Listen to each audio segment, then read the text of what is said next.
நீங்கள்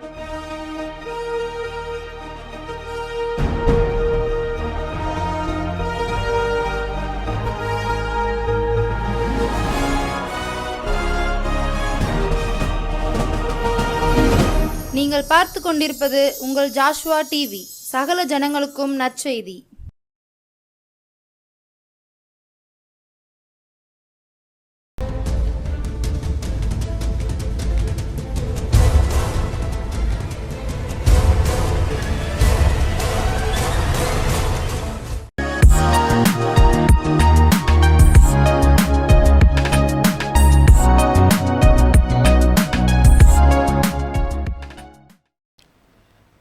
கர்த்தராகிய இயேசு கிறிஸ்து நாமத்தினாலே ஜாஷுவா டிவி நேயர்களை வாழ்த்துகிறேன்.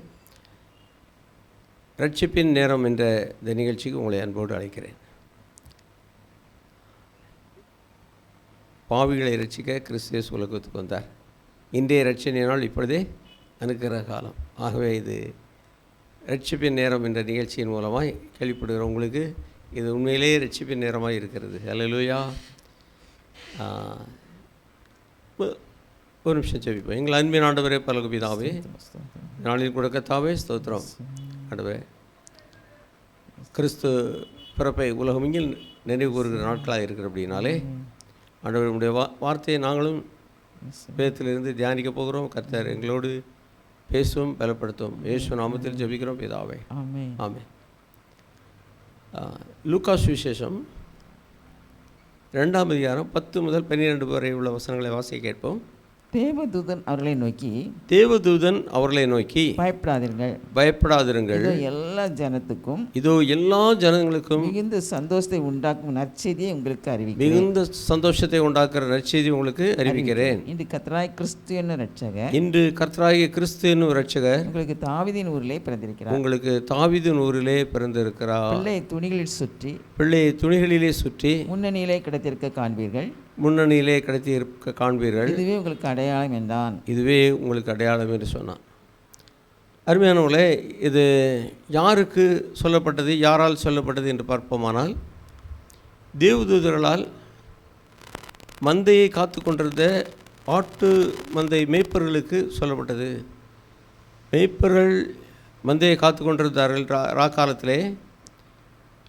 இவர்கள் வேத அறிஞர்கள் அல்ல, வேதத்தை படித்தவர்கள் அல்ல, ஆசாரியரோ வேதபாரகரோ அப்படிப்பட்ட பண்டிதர்கள் அல்ல. சாதாரணமாக ஆடுகளை மேய்த்து கொண்டிருக்கிற ஜனங்கள் தான். ஆனால் இந்த எளிமையான வேலை செய்து கொண்டிருந்த அந்த மக்களை கூட கர்த்தர் கனம் பண்ணி அவர்களுக்கு பெரிய ஒரு வெளிப்பாடை இந்த உலகத்தில் கல்விமான்களும் ஞானிகளும் கூட அறிந்து கொள்ளாத ஒரு செய்தியை இப்பொழுது தேவதூதர் மூலமாக இவர்களுக்கு அறிவிக்கப்படுகிறது. சொல்கிறார், இதோ எல்லா ஜனத்துக்கும் மிகுந்த சந்தோஷத்தை உண்டாக்குகிற நற்செய்தி உங்களுக்கு அறிவிக்கிறேன். கர்த்தராகிய கிறிஸ்து என்னும் இரட்சகர் இன்று உங்களுக்கு தாவீதின் ஊரிலே பிறந்திருக்கிறார். இது ஒருவருக்கு 2 பேருக்கு அல்ல, உலகத்தில் ஒரு குறிப்பிட்ட சாராருக்கு அல்ல, ஒரு குறிப்பிட்ட ஜனங்களுக்கு அல்ல, பாசைக்காரருக்கு அல்லது மொழி வாரி உள்ளவர்களுக்கு அல்லது இனவாரியாக உள்ளவர்களுக்கு, தேசவாரியான இந்த தேசத்தாருக்கு என்று சொல்லப்படவில்லை. முழு எல்லா ஜனத்துக்கும் மிகுந்த சந்தோஷம். ஒரு சில காரியங்கள் ஒரு சிலருக்கு சந்தோஷமாக இருக்கும், இன்னொரு சிலருக்கு அது துக்கமாக இருக்கும். ஆனால் எல்லாருக்குமே சந்தோஷத்தை உண்டாக்கக்கூடிய ஒரே ஒரு செய்தி என்றால் இயேசு கிறிஸ்துவின் பிறப்பு மட்டுமே. ஏனென்றால் எல்லாருடைய பாவங்களையும் ஏற்றுக்கொண்டு அவற்றிற்கான தண்டனையை ஏற்றுக்கொண்டு அவற்றிலிருந்து விடுதலையாக்கி அவர்களை மோட்சம் சேர்க்கிற ஒரு நல்ல செய்தியை கொண்டு வர இயேசு கிறிஸ்து உலகத்திற்கு வந்தார். ஆகவே இயேசு கிறிஸ்துவினுடைய பிறப்பானது எல்லா ஜனத்துக்கும் மிகுந்த சந்தோஷத்தை உண்டாக்குகிற ஒரு நற்செய்தியாக இருக்கிறது. இந்த இயேசு கிறிஸ்துவினுடைய பிறப்பை பற்றி பார்ப்போமானால், இது அதாவது இயேசு கிறிஸ்து ஏன் பிறந்தார் என்று சொன்னோம்னா, அவர் பாவிகளை ரட்சிக்க 1 தீமோத்தேயு 1:15 சொல்லப்பட்டிருக்கு. இனிமாய் அவர் இழந்து போனதை தேடவும் ரட்சிக்கவும் வந்தார் என்று லூக்கா சுவிசேஷம் 19ஆம் அதிகாரம் 10ஆம் வசனத்தில் சொல்லப்பட்டிருக்குது.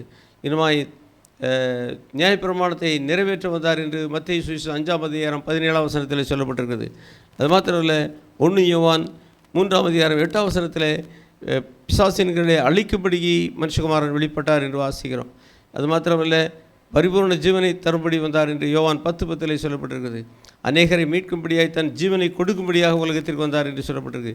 விதமாக பல நோக்கங்கள் சொல்லப்பட்டாலும் இவை எல்லாம் மனிதர்களாகிய நமக்காக அவர் தன்னுடைய ஜீவனை கொடுக்க வந்தார். ஏதோ ஒன்றை சாதித்து பெரிய கோட கோபுரங்களை கட்டி தான் பெரியவர் என்ற ஆட்சி செய்வதற்காக அல்ல, நமக்கெல்லாம் பணிவிடை செய்து தன்னுடைய ஜீவனை கொடுக்க. அது மட்டுமல்ல, மரண பயத்தினாலே மரித்து போவோமோ என்று எவ்வளோ பெரிய ஆளாக இருந்தாலும் சரி, ஐயோ மரணம் என்றால் நடுங்குகிற காலத்தில் அவர் தன்னை ஜீவப்பலியாக நமக்காக மரணத்துக்கு ஒப்பு கொடுக்க சந்தோஷமாய் வந்து மரித்து அடக்கம் பண்ணப்பட்டு 3ஆம் நாள் உயிரோடு எழும்பி, மரணம் என்றால் இவ்வளவுதான், வேறு ஒன்றுமில்லை, அதற்கு பிற்பாடு உள்ள உயிர்த்தெழுதலின் வாழ்க்கை தான் நித்தியமானது என்பதை நிரூபித்து காட்ட உலகத்திற்கு வந்தார். அல்லேலூயா. அவர் இந்த அதாவது இயேசு கிறிஸ்து இன்றைய நாளில் நாம் சொல்லுகிறோம். அதாவது அந்த செய்தி 20ஆம் தேதியா 19 இன்றைக்கு 19/12/2023 என்று நாம் சொல்லுகிறோம் என்றால், இது அன்று இயேசு கிறிஸ்து பிறந்த அந்த நாள். அவருடைய பிறந்த நாள் இன்று இன்னும் சில நாட்களிலே 2024 வருடமாக போகிறது. ஆகவே அருமையார்களே, இது அவருடைய பிறந்த நாளை வைத்தே கணக்கிடப்பட்ட வருஷங்கள். ஒருவேளை இது கிறிஸ்தவர்களாக இயேசு கிறிஸ்து பிறந்ததை வைத்து கணக்கிட்டு விட்டார்களோ என்று சொல்வதற்கில்லை. அன்றைய நாட்களிலே ராஜாவே அந்த நாட்களை நிர்ணயித்தார். அது லூக்கா சுவிசேஷம் 2ஆம் அதிகாரத்தினுடைய 1ஆம் வசனம் 2ஆம் வசனத்தை வாசிக்க கேட்போமானால்,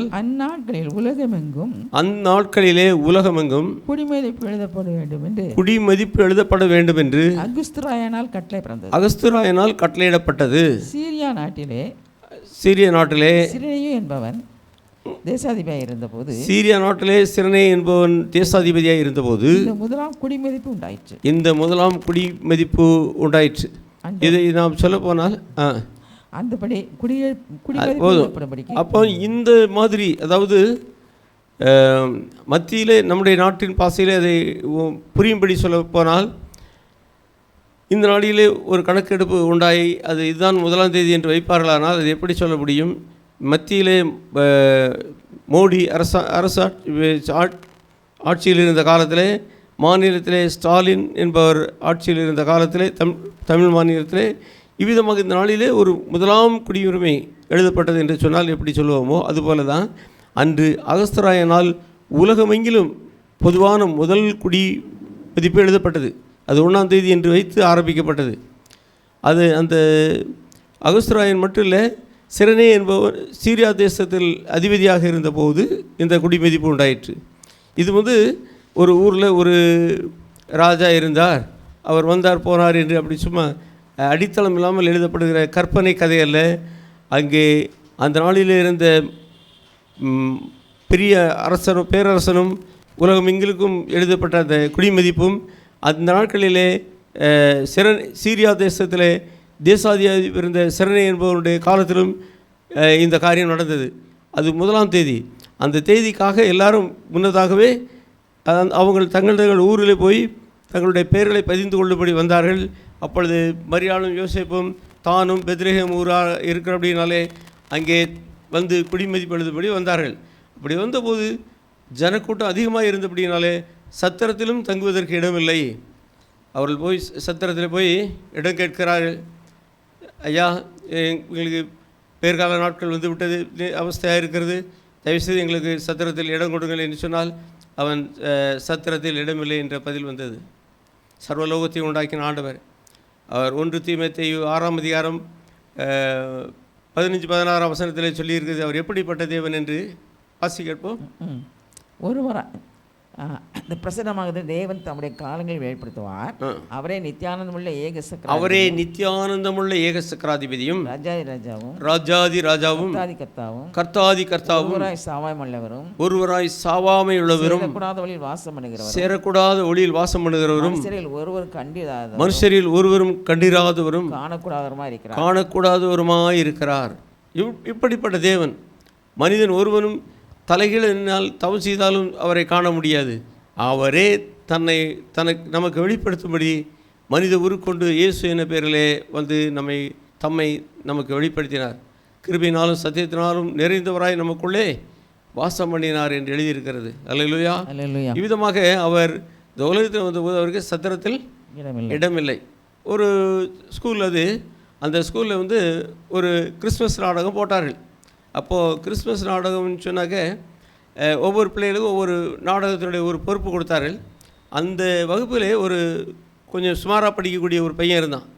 அந்த பையன் கேட்டால், டீச்சர் இந்த நாடகத்தில் எனக்கும் ஒரு பாட்டு தாங்க, நானும் நடிக்கணும் அப்படின்னா. நீ அவனை எல்லாருமே இவன் கொஞ்சம் சுமாராக படிக்கிறதுனால அவனை மக்கீடு பேர் வச்சுட்டாங்க.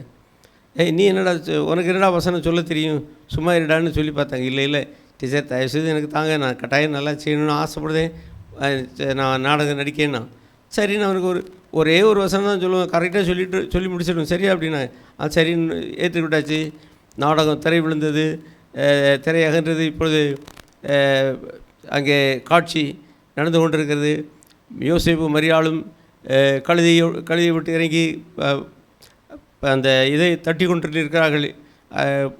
சத்திரத்தை கதவை தட்டுகிறார்கள். சத்திரத்தான் வந்து, ஐயா எங்களுக்கு இடம் வேணும் என்று சொன்னால், சத்திரத்தில் உங்களுக்கு இடமில்லை என்று சொல்ல வேண்டும். இந்த சீன் வந்துக்கிட்டு இருக்கு. இப்போ இவங்க வந்து நிற்கிறாங்க, கேட்காங்க. அங்கே அந்த மக்கபையனுக்கு ஒரே ஒரு வசனம் மட்டும்தான் சொல்லியிருக்கு. அவன் வந்து நின்று, ஐயா எங்களுக்கு சத்திரத்தில் இடம் வேணும்னு சொன்னோடனே அவனை ஒரே பேத்து கொட்டுது. அவனால் என்ன சொல்கிறது தெரியல. அவன் அந்த பிரசனத்தை அப்படியே நெசமாக இப்போ இயேசு கிறிஸ்து மரியாதை யோசிப்பு வந்து நிற்கிறாங்களே, இவங்களுக்கு என்ன சொல்கிறது, இந்த சூழ்நிலையில் இவங்களை இடம் இல்லைன்னு எப்படி சொல்கிறது அப்படின்னு அவன் தவிக்கிறான். தேய்ச்சிட்டு அவன் திரைக்கு பின்னால் இருந்து டீச்சர் சொல்லுவாங்க, டை மக்கு சத்திரத்தை இடம் இல்லைன்னு சொல்கிறா அப்படி மெதுவாக சொல்லுவாங்க. அவன் காதில் கேட்க முடியாது. இவன் யோசிக்கான். உடனே சொல்லுவான், சத்திரத்தில் இடம் இல்லைன்னு சொன்னாங்க, ஆனால் எங்கள் வீட்டுக்கு வந்தால் இடம் தரேன்னா. அடடா நாடகத்தை கெடுத்துட்டானேன்னு சொன்னாங்க. என்ன சொல்கிறேன்னா, அவன் மக்கா இருந்தாலும் அவன் என்ன யோசிக்கிறான், சர்வலோகத்தை படைத்த தேவாதி தேவனுக்கு எப்படி சத்திரத்தில் இடம் இல்லைன்னு சொல்கிறது அப்படின்னு நினைக்கிறான். பாருங்கள், இயேசு கிறிஸ்து உலகத்தில் வந்தபோது அவருக்கு சத்திரத்தில் இடமில்லை. சரி, இது இடம் இல்லைன்னு சொன்னால் அதனால தான் அவர் சத்திரத்தில் தொழுவத்தில் முன்னணியில் மாடு கட்டுற முன்னணியில் துணியில் சுற்றி பிள்ளை கடத்தினார்கள் என்று சொல்லி வாசிக்கிறோம். அதில் இந்த 13ஆம் வசனத்திலிருந்து வாசிமா. லூக்கா சுவிசேஷம் 2ஆம் அதிகாரம் 13 முதல். அந்த சனமே பரமசேனையின் திரள் அந்த தூதருடனே தோன்றி உன்னதத்தில் இருக்கிற தேவனுக்கு மகிமை உண்டாகும். உன்னதத்தில் இருக்கிற தேவனுக்கு மகிமையும் பூமியிலே சமாதானமும் மனுஷர் மேல் பிரியமும் உண்டாவதாக மனுஷர் மேல் பிரியமும் உண்டாவதாக என்று சொல்லி தேவனை துதித்தார்கள். ஒப்போதும் தேவனை துதித்தார்கள். தேவதூதர்கள் அந்த முதலாம் கிறிஸ்துமஸை தேவதூதர்கள் பாடி கொண்டாடினார்கள். அல்லேலூயா, அல்லேலூயா. அவர்களுக்கு அன்றைக்கு ராஜாக்கள், மனிதர்கள், பிரதான ஆசாரியன் அல்லது இஸ்ரவேலின் மத தலைவர்கள் போன்றவர்களால் அதை காண முடியவில்லை, அல்லது அதை அதாவது ஆராதிக்க அல்லது துதிக்க அந்த கிறிஸ்மஸை கொண்டாட முடியவில்லை. ஆனால் தேவதூதர்கள் கொண்டாடினார்கள். அந்த வசனத்தை மறுபடியும் அந்த சனமே பரமசேனையின் திரள் அந்த தூதருடனே தோன்றி உன்னதத்தில் இருக்கிற தேவனுக்கு மகிமையும். தேவதூதர்கள் சொன்னார், தோன்றி உன்னதத்தில் இருக்கிற தேவனுக்கு மகிமை. பூமியிலே சமாதானம். இயேசு கிறிஸ்து உலகத்தில் பிறந்தது தேவனுக்கு மகிமை. பூமியிலே சமாதானம். பூமியில், அதாவது இன்று வரை உலகத்தில் எங்கேயாவது சமாதானம் இருக்கிறா? இல்லை. இந்த சமாதானம் இல்லாத இந்த உலகத்திலே சமாதான பிரபுவாகிய இயேசு கிறிஸ்து வந்து சமாதானத்தை இந்த உலகத்துக்கு கொடுப்பதற்கே வந்திருக்கிறார். அவரை ஏற்றுக்கொண்ட உள்ளங்களுக்கு அவர்களுக்கு சாப்பிட பல வேளைக்கான மூட்டைக்கணக்கில் அரிசி இருக்கோ இல்லையோ, அன்றன்று வேலை பார்த்து அன்றன்று சாப்பிட்டாலும் சரி, அவனுடைய இறுதியில் இருக்கிற சந்தோஷத்துக்கு சமாதானத்துக்கு அளவே இல்லை. அல்லேலூயா. சமாதான பிரபுவாகி அவர் வரும்போது பணக்காரனாக இருந்தாலும் ஏழையாக இருந்தாலும் அவருடைய உள்ளத்தில் பெரிய சமாதானம் உண்டாயிருக்கிறது. அவர் உன்னதத்தில் தேவனுக்கு மகிமையாகவும் பூமியிலே சமாதானமுன் மனுஷர் மேல் பிரியமும் உண்டாவதாக என்று சொல்லி தேவனை துதித்தார்கள் என்று சொல்லி துதித்தார்கள். அல்லேலூயா, அல்லேலூயா. மனுஷன் மேல் தேவ கோபாக்கினை இருந்தது. அந்த கோபாக்கினை மாற்ற அந்த அவருடைய பாவங்களுக்காக அவர் சிலுவையில் இரத்தம் சிந்தி பாவ பிரயச்சித்தம் செய்தபடினாலே மனுஷர் மேல் தேவனுக்கு பிரியம் உண்டாயிற்று. அல்லேலூயா. ஹல்லேலூயா. ஆகவே இவ்விதமாக பாடி துதித்து கொண்டாடினார்கள் முதலாவது கிறிஸ்மஸை. அது மாத்திரமல்ல, மத்தேயு சுவிசேஷம் 2ஆம் அதிகாரம், மத்தேயு சுவிசேஷம் 2ஆம் அதிகாரம் 1ஆம் வசனம் முதல் 12ஆம் வசனம் வரைக்கும் இருக்குது. முதல் 2 வசனங்களை வாசிக்க பார்க்கலாம். ஏரோது ராஜாவின் நாட்களில், ஏரோது ராஜாவின் நாட்களிலே, யூதேயாவில் உள்ள பெத்லகேமிலே, யூதேயாவில் உள்ள பெத்லகேமிலே இயேசு பிறந்த பொழுது, இயேசு பிறந்தபோது கிழக்கிலிருந்து சாஸ்திரிகள் எருசலேமுக்கு வந்து, கிழக்கிலிருந்து சாஸ்திரிகள் எருசலேமுக்கு வந்து, யூதருக்கு ராஜாவாக பிறந்திருக்கிறவர் எங்கே, யூதருக்கு ராஜாவாக பிறந்திருக்கிறவர் எங்கே, கிழக்கிலே அவருடைய நட்சத்திரத்தை கண்டு, கிழக்கிலே அவருடைய நட்சத்திரத்தை கண்டு அவரை பணிந்து கொள்ள வந்தோம் என்றார்கள். அவரை பணிந்து கொள்ள வந்தோம் என்று சொன்னார்கள். அல்லேலூயா. ஹல்லேலூயா. கிழக்கிலிருந்து சாஸ்திரிகள் வந்தார்கள். அது இத்தனை பேர் என்று திட்டமாய் சொல்லவில்லை, சாஸ்திரிகள் என்று பன்மையிலே சொல்லப்பட்ட அப்படின்னாலே ஒன்றுக்கு மேற்பட்டவர்கள் என்று அறிந்து கொள்கிறோம். இவர்கள் எல்லாம் ஒட்டகத்திலே பயணம் செய்து வந்து ஏரோதினிடத்தில் வந்து கேட்கிறார்கள், ஐயா ராஜா பிறந்திருக்கிறார் என்று அவர்களுக்கு தெரிந்த அந்த நட்சத்திரத்தை கண்டபோது. அப்படியானால் யூதருக்கு ராஜா பிறந்திருக்கிறார், யூதருக்கு ராஜா என்றால் இங்கே இஸ்ரவேல் தேசத்துக்கு வர வேண்டும். வந்தார்கள். வந்து ராஜா பிறந்திருந்தால் அரண்மனையில் இருக்குமே என்று அவர்கள் யூகித்து கொண்டார்கள். ஆகவே ஏரோதினிடத்தில் போய் கேட்கிறார்கள், ஐயா யூதருக்கு ராஜாவாக பிறந்திருக்கிறவங்க அவன் இந்த ஏரோது எல்லா தேசத்துக்கும் ராஜாவாக இருக்கிறான், யூதருக்கு மட்டுமல்ல, யூதரையும் அவன் கைக்குட்பட்டவர்களாக தான் அந்த நாட்களில் இருக்கிறார்கள். அப்போ என்ன யோசிக்கிறான், யூதருக்கு ராஜா என்று ஒரு பிறந்து விட்டால் நம்முடைய ஆட்சியை பிரித்து விடுவார் அரசாங்கத்தை. ஆகவே அது அந்த குழந்தை அது எங்கே பிறந்திருந்தாலும் அதை கொன்றுவிட வேண்டும் என்று அவனுக்குள்ளே ஒரு கசப்பான எண்ணம் உண்டாகி விடுகிறது. ஆனாலும் அவன் அதை கேட்கிறான். வேதபாரகரை, அதை யூதருடைய மத தலைவர்களை கூப்பிட்டு விசாரிக்கிறான், யூதருக்கு ராஜாவாக பிறக்கிறவர் எங்கே பிறப்பார்? அவங்க சொன்னாங்க, வேதத்திலிருந்து மீகா 5ஆம் அதிகாரம் 2ஆம் வசனத்தை வேர்கோள் காட்டி அதை பார்த்து அது அவர்களுக்கு தெரியும், யூதருக்கு ராஜா பெத்லகேமிலே பிறப்பார் என்று அந்த வசனத்தை வைத்து சொன்னார்கள். வாசி கேட்போம். மீகா 5:2.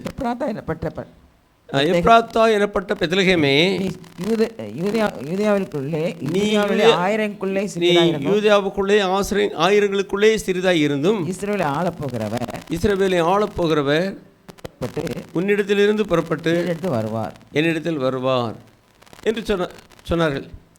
யூதருக்கு ராஜாவாக பிறந்திருக்க பெத்லகேமில் இருந்து புறப்பட்டு இஸ்ரவேலை ஆளப்போகிற பிரபு பெத்லகேமில் இருந்து புறப்பட்டு யூதேயாவில் உள்ள ஆயிரங்களுக்குள் சிறிதாக இருந்தாலும் பெத்லகேமிலிருந்து நினைச்சுவார் வருவார் என்று அவர்கள் சொன்னார்கள். அப்படியானால் இப்போ ராஜாவுக்கு தெரிந்து விட்டது பெத்லகேமில் பிறந்திருப்பார் என்று. அந்த சாஸ்திரிகளிடத்தில் அவன் சொன்னான், நீங்கள் நினைச்சிங்க போய் பிள்ளையை பார்த்து விட்டு படிந்து கொண்டு நானும் படிந்து கொள்ளும்படி எனக்கு என்ன செய்யணும், அந்த எனக்கு இடத்த காட்டுங்கன்னு சொன்னான். அவரும் சரி போயிட்டாங்க. போனால் இவங்களுக்கு நட்சத்திரம் வழிகாட்டியது. அங்கே வந்து பிள்ளை இயேசுவாகிய பாலகனை பார்த்தார்கள். அதற்கு தன்னுடைய பொக்கிஷங்களை எல்லாம் திறந்து வைத்து, அதாவது அந்த 9ஆம் வசனம் முதல் வாசிமா, அவர்கள் அந்த ராஜா சொன்னதை அவர்கள் கேட்டு போகையில், இதோ அவர்கள் கிழக்கிழக்கு கண்ட நட்சத்திரம் அவர் பிள்ளை இருந்த வயசில் வந்து நிற்கும் வரைக்கும் அவருக்கு முன் சென்றது. அவர்கள் அந்த நட்சத்திரத்தை கண்டபோது மிகுந்த ஆனந்த சந்தோஷம் அடைந்தார்கள். அவர்கள் அந்த வீட்டுக்குள் பிரவேசித்து பிள்ளையையும் அதன் தாயாகிய மரியாளையும் கண்டு சாஸ்திராங்கமாய் விழுந்து அதை பணிந்து கொண்டு தங்கள் பொக்கிஷங்களை திறந்து பணிந்து கொண்டு தங்கள் பொக்கிஷங்களை திறந்து பொன்னையும் தூபவர்க்கத்தையும் வெள்ளைப்போளத்தையும் தூபவர்க்கத்தையும் அதற்கு காணிக்கையாக வைத்தார்கள். இப்போ பாருங்கள், அவர்கள் வந்து இயேசு கிறிஸ்துவை பார்த்தபோது அவர்களுக்கு மிகுந்த ஆனந்த சந்தோஷம் அடைந்தார்கள். அது மாத்திரமல்ல, தங்களுடைய சாஷ்டாங்கமாய் பணிந்து கொண்டார்கள், தன்னை ஒப்பு கொடுத்தார்கள். தன்னுடைய பொக்கிஷங்களை திறந்து பொன்னை வெள்ளியும் தூபவர்க்கத்தையும் காணிக்கையாக படைத்தார்கள், இவ்விதமாக கொடுத்தார்கள். இப்போது இங்கே என்ன பார்க்குறோன்னா, இவங்களுக்கு வழிகாட்டியது நட்சத்திரம். இவ்விதமாக இயேசு கிறிஸ்துவ அண்டை அநேகருக்கு வழிகாட்டுகிற நட்சத்திரங்களாக நாம் இருக்க வேண்டியதாக இருக்கிறது. இன்னும் அநேக காரியங்கள் சொல்ல வேண்டியதாக இருக்கிறது, நேரம் குறுக்கிவிட்டது. ஆகவே லூக்கா சுவிசேஷம் 2ஆம் அதிகாரத்தில் 17ஆம் 18ஆம் வசனத்தை மறுபடியும் வாசிமா. தீவிரமாய் வந்து மரியாளையும் யோசேப்பையும் முன்னணியில் கிடைத்திருக்க பிள்ளையும் கண்டார்கள். கண்டு அந்த பிள்ளையை குறித்து தங்களுக்கு சொல்லப்பட்ட காலத்தின் பிரசித்தப்படுத்தினார்கள். மேய்ப்பர்கள் பிள்ளையை வந்து பார்த்து என்ன செய்தார்கள்? சத்திரத்தில் பார்த்துவிட்டு அந்த காரியத்தை பிரசித்தம் பண்ணி கொண்டிருந்தார்கள். முதலாவதாக தேவதூதர்கள் துதித்து பாடி கிறிஸ்மஸ் கொண்டாடினார்கள். தேவதூதர்களால் கொண்டாடப்பட்டது.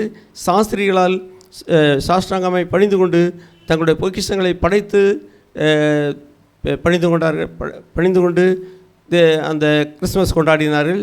மாத்திரமல்ல, மேய்ப்பர்கள் அந்த காரியத்தை பறைசாற்றி கொண்டு கிறிஸ்துமஸை கொண்டாடினார்கள். இது முதலாம் கிறிஸ்மஸ் கொண்டாடப்பட்ட விதம். அல்லேலூயா. நாமும் கிறிஸ்மஸ் எப்படி கொண்டாடி கொண்டிருக்கிறோம்? அவருக்கு அன்று சத்திரத்தில் இடம் இல்லை, இன்று நம்முடைய உள்ளத்தில் இடம் உண்டா? அல்லேலூயா. நாம் அவரை உண்மையிலே இருதயத்தில் ஏற்றுக்கொள்வோமானால் அதுதான் உண்மையான கிறிஸ்மஸ். இயேசு பிறந்தார் உள்ளமதில் இதை எங்கும் சாற்றிடுவோம். இயேசு பிறந்தார் உள்ளமதில் இதை எங்கும் சாற்றிடுவோம். புசிப்பும் குடிப்பும் தேவராஜ்யம் அல்ல, பரநாவியில் மகிழ்வோம். புசிப்பும் குடிப்பும் தேவராஜ்யம் அல்ல, பரநாவியில் மகிழ்வோம். பரநாவியில் மகிழ்வோம். பிறந்தார் பிறந்தார் வானவர் புவிமானிட புகழ் பாடிட பிறந்தார். வானவர் புவிமானிட புகழ் பாடிட பிறந்தார். மீண்டும் அடுத்த வாரம் சந்திப்போம். God bless you.